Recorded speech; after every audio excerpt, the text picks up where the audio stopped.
Jumlah informasi kriminal dari berbagai daerah kami rangkum dalam Busur 6.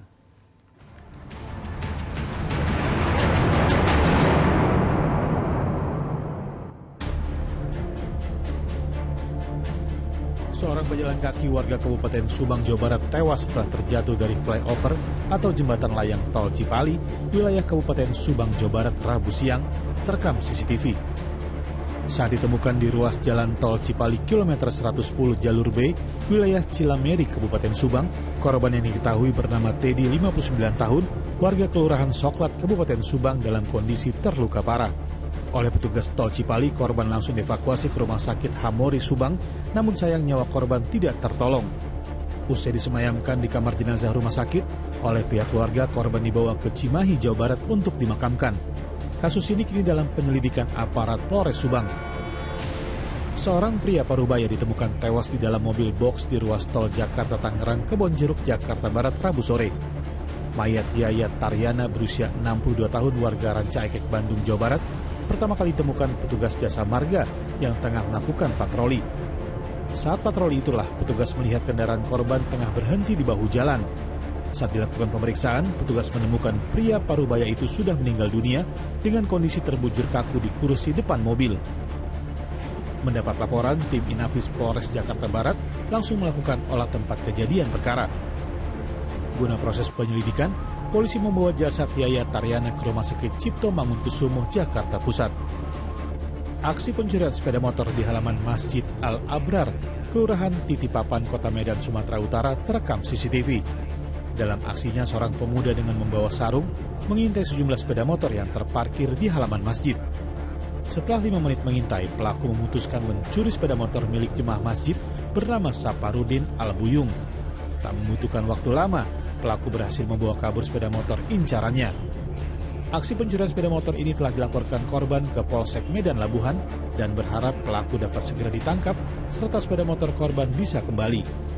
Majelis Hakim Pengadilan Negeri Jakarta Barat menjatuhkan pidana 17 tahun penjara dan denda sebesar 2 miliar rupiah terhadap terdakwa mantan Kapolres Bukit Tinggi Dodi Prawiranegara dan Linda Puji Astuti. Vonis ini lebih ringan jika dibandingkan dengan tuntutan jaksa penuntut umum pada sidang tuntutan 27 Maret lalu, di mana JPU menuntut Dodi Prawiranegara dengan hukuman 20 tahun penjara dengan denda 2 miliar rupiah. Sementara tuntutan untuk Linda Puji Astuti adalah 18 tahun penjara dan denda 2 miliar rupiah.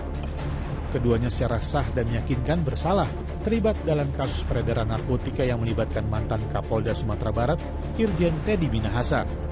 Meski vonis yang dijatuhkan hakim lebih ringan dari tuntutan jaksa, kuasa hukum Dodi dan Linda merasa belum puas dan akan bersiap untuk mengajukan banding.